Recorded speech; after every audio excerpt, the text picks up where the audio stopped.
on certain issues. And here the last debate and the very intense debate was to decide the national language or the language of the nation.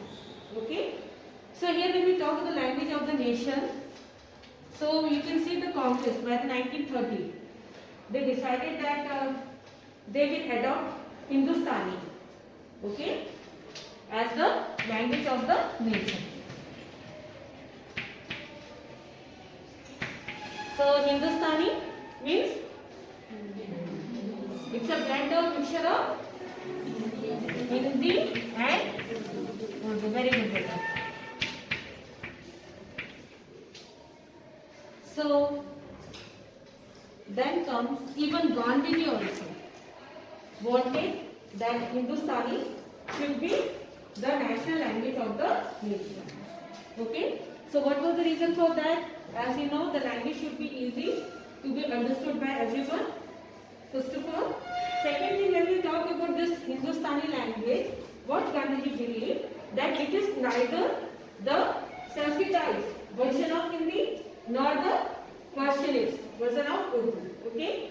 So it is a combination of both languages.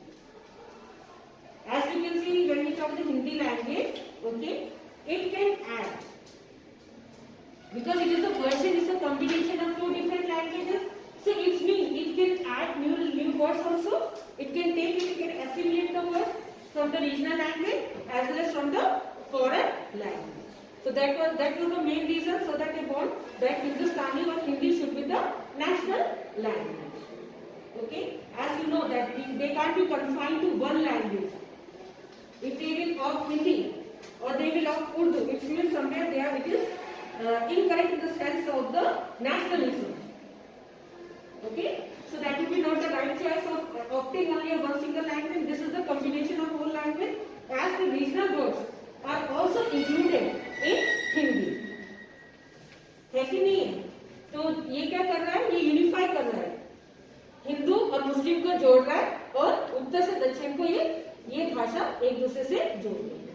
तो यहाँ पे सबसे बड़े supporter कौन आते हैं? इनका नाम हमने बहुत बार पढ़ लिए थे, धुले.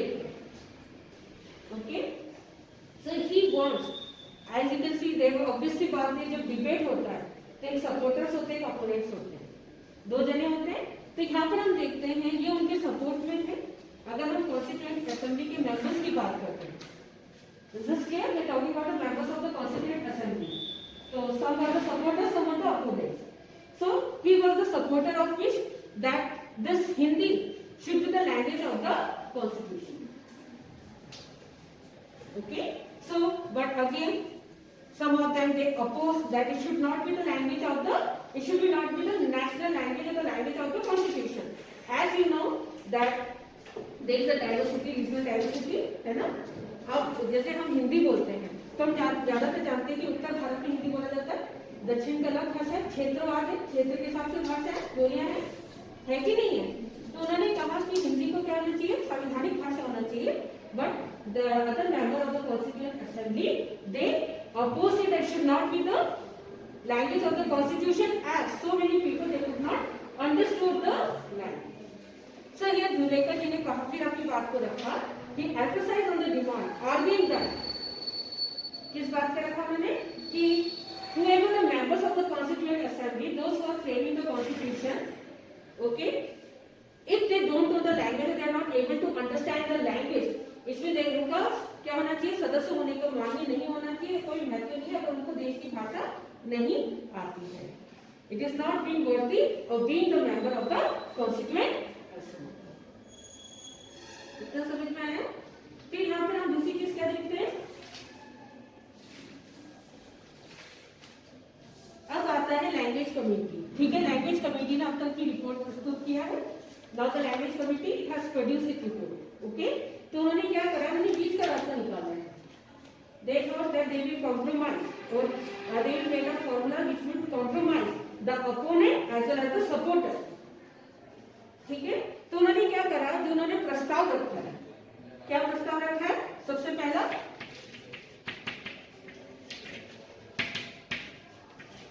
इंग्लिश. ठीक है, इसको क्या रहना चाहिए, ऑफिस यूज के लिए इंग्लिश लैंग्वेज का इस्तेमाल होना चाहिए, ठीक है। For the next how many years, 15 years. Second बात उन्होंने क्या रखी है, that each provinces, okay, they should have the choice to take one language, regional language, okay, as there in the use of office work इस्तेमाल के लिए, ठीक है। तो एक रीजनल लैंग्वेजेस की उनको चॉइस दिया प्रोविंसेस को which in the provinces, okay. A third very important is the Hindi should be what? Official language rather than the national language. Okay. So Dhulekar, if you talk Dhulekar, he was not satisfied because he wanted it should be the national language. Okay. So he was not satisfied. But here you can see several other members of the Constituent Assembly. Okay, they listened against the view of this Dhulekar. इसमें सबसे important नाम किसका आता है, Durga by, ठीक है। वो इनके अपोज में, अगेंस्ट में उनका सबसे पहले नाम किसका आ रहा है, दुर्गा बाई। तो इन्होंने क्या कहा दुर्गा बाई ने, ठीक है। अब हमने देखा कि कमेटी ने अपनी रिपोर्ट प्रस्तुत की है, ठीक है। वो कह रही है, अब ऐसा लग रहा है सब मैटर सुलझ गया है, there is an agreement regarding the matter of this language issue, okay. लेकिन फिर अब ये क्यों फिर दोबारा से क्यों कंट्रोवर्शियल विषय बनता जा रहा है, ठीक है। सब पेड़ ऐसा तो नहीं है कि जो हिंदी भाषी लोग हैं, यदि हिंदी क्षेत्र वाले हैं, वो कहीं ना कहीं अपना वर्चस्व तो स्थापित नहीं कर रहे हैं, और they are trying to prevent the influence of the other language, ठीक है। क्योंकि एक हिंदी, अगर आप क्षेत्र देखते हैं, आप देखते हो बंगाली है, गुजराती है, मराठी है, these are the regional languages, है कि नहीं, कहीं ना कहीं इनका अपना वर्चस्व तो नहीं डाल रहे। देन अब यहाँ पे क्योंकि because Gandhi ji he was in favor, he wanted that Hindustani should be the language, and उनके followers बहुत थे, so even they started propagating the languages of Hindi in South, but it was strongly opposed. अरे समझ लो, उन्होंने दक्षिण भारत में भी हिंदी का प्रचार शुरू किया, स्कूल खोले गए, ठीक है। लेकिन क्या हुआ, उसका स्ट्रांगली अपोज किया गया, एज उनका ये मानना है कि ये लैंग्वेज कहीं ना कहीं क्या करेगा, उनको जड़ से खत्म कर देगा, क्षेत्रीय भाषाओं को जड़ से खत्म कर देगा, cut down the existence of the regional language. दूसरी चीज क्या है, okay, so here you can see that they accepted, क्योंकि हिंदुस्तानी एक्सेप्ट करने का क्या प्रोपेगेंडा है, क्यों उसको एक्सेप्ट किया जा रहा है, it is a blend mixture of different languages. अब ये कहा जा रहा है कि अब सारे रीजनल वर्ड्स, ठीक है, या उर्दू उसमें से हटाए जा रहे हैं, अब हिंदी क्या होगा, अपने प्योर संस्कृत के फॉर्म में आ रहा है, so there is news of adopting this language, okay. तीसरा चीज यहाँ पे हमने देखा कि Shri Shankar Rao, a member from Bombay, okay, he said he was a follower of, he was a member of Congress and follower of Gandhi. He said he accepted what Hindustani as a language, national language, but here अगर आप देखें हमारी जो अंजलि इच्छा हुई चाची किसी भी तरह का कह रहा हो, that wholehearted support, you must do not do anything which may raise my suspension and which will strengthen my fear, okay. And then comes a very important name, Ramalingam Chettiar from Madras, that whatever was done and whatever to be done, it should be with caution, okay.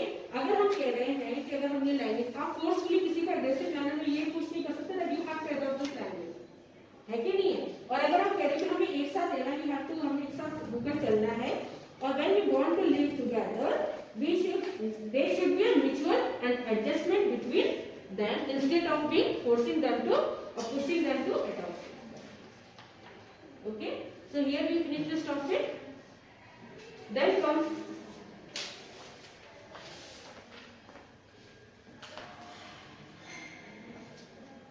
today we will revise the chapter Mahatma Gandhi and the national movement. So here you can see the period from 1919 to 1947. It occupies a very significant place in the history of the Indian freedom struggle.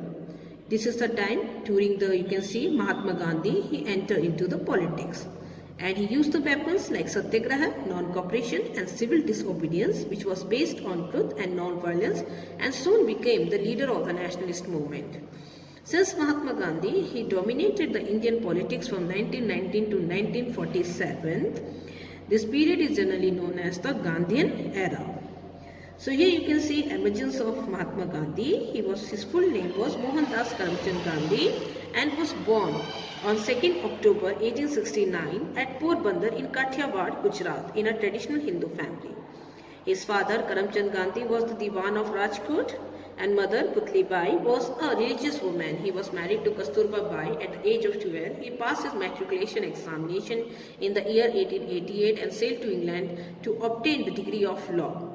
Then he left for South Africa to practice the law. Gandhiji was the first Indian barrister and the first highly educated Indians to enter South Africa. He emerged as the leader of the Indian community in that territory.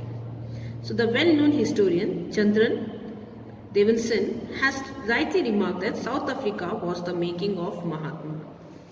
So in those days, the white ruler, they had imposed a large number of insolent restrictions on Indians living in South Africa. So Gandhiji opposed these insulting and unjust restrictions and started a movement against the government of South Africa with the weapon of disobedience and satyagraha. So the movement continued for about 2 decades and Gandhiji efforts, it get more success. The government had to withdraw many restrictions imposed on Indians. So in January 1915, you can see Gandhiji, he returned to India. And his struggles and ensuing success in South Africa had brought him much popularity in India. Therefore, India extended him a hearty welcome on his arrival.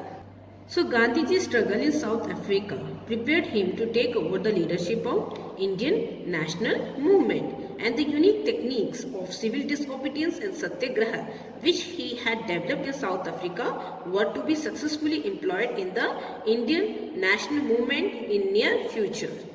So here comes Gandhiji ideology.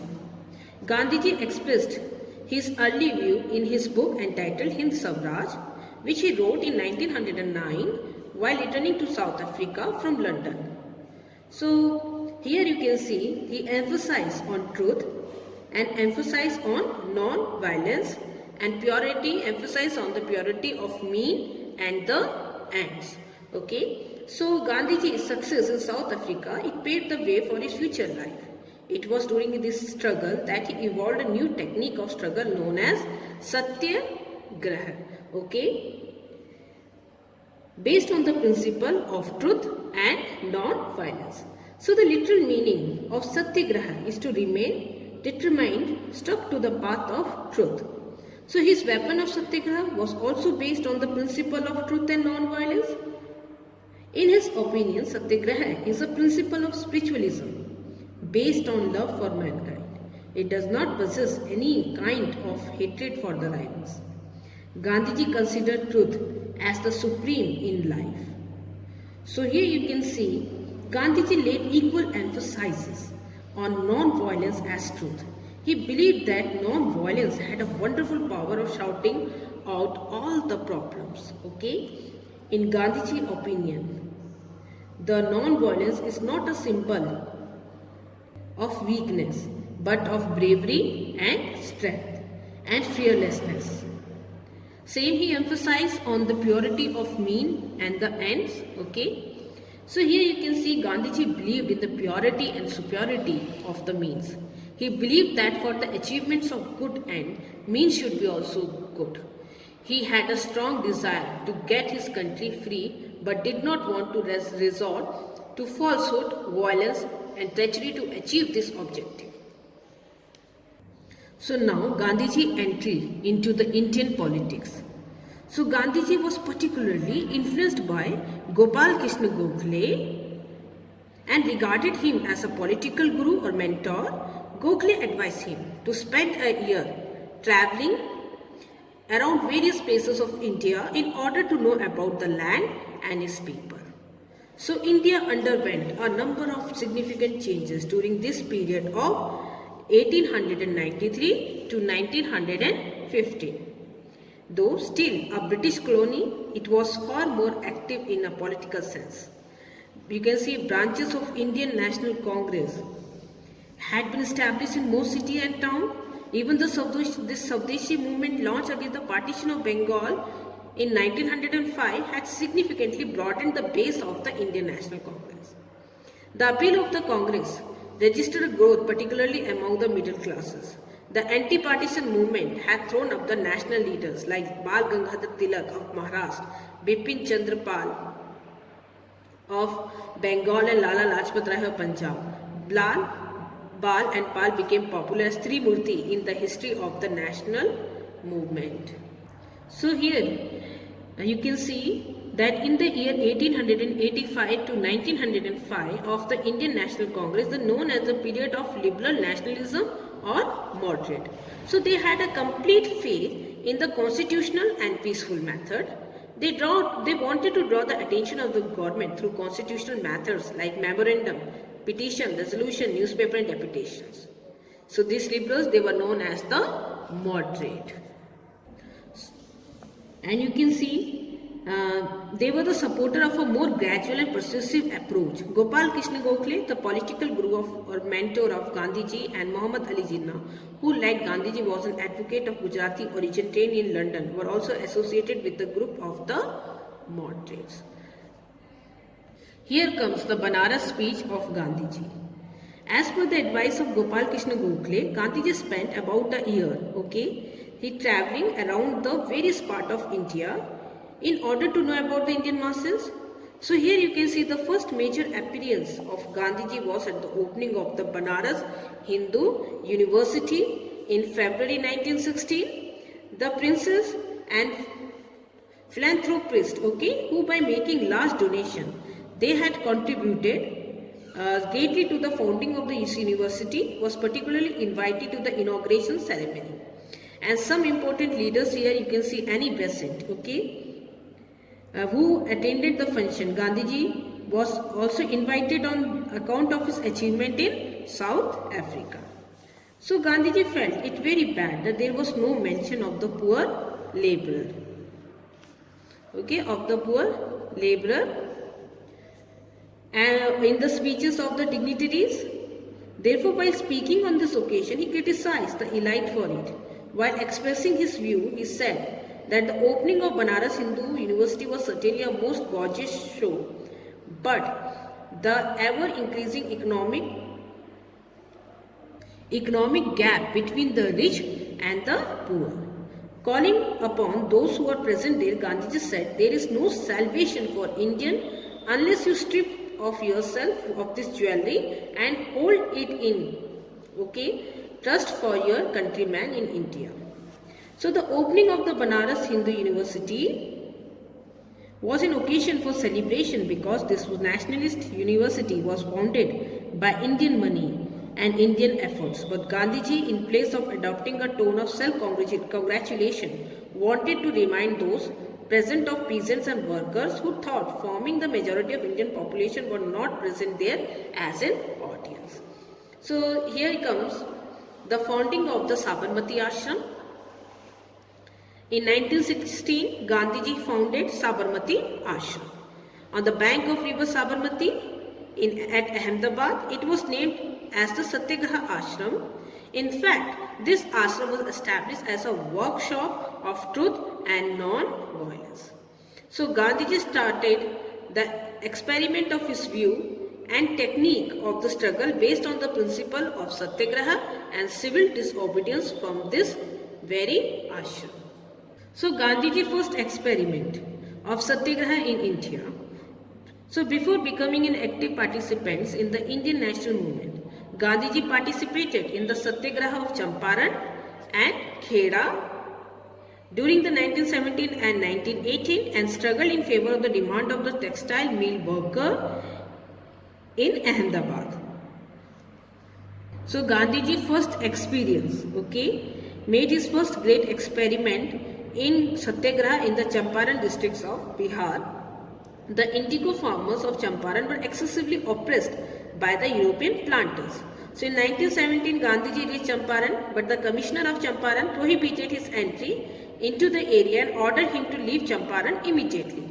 But Gandhiji refused and preferred to take the punishment for his rejecting the law. Ultimately, the local administration were forced to withdraw its order. A committee of inquiry for the indigo peasant grievances was appointed, on which Gandhiji served as a member. So here, when we talk about Gandhiji first Satyagraha in Champaran, India was a success. In 1918, Gandhiji was busy in two campaigns in the home state of Gujarat. In February 1918, while supporting the textile mill workers in Ahmedabad, he demanded better working conditions for them. The strike came to an end with the intervention of Gandhiji, and the mill worker agreed to give 35% of workers' wages as bonus. And in March 1918, Gandhiji joined peasants of Kheda districts in Gujarat and asked the state for the remission or reduction of taxes following the failure of peasant harvest. So, the Satyagraha of Champaran, Kheda and Ahmedabad made Gandhiji very popular among the masses. He started emerging as a leader of the masses and won the admiration and respect of political workers, particularly the youth.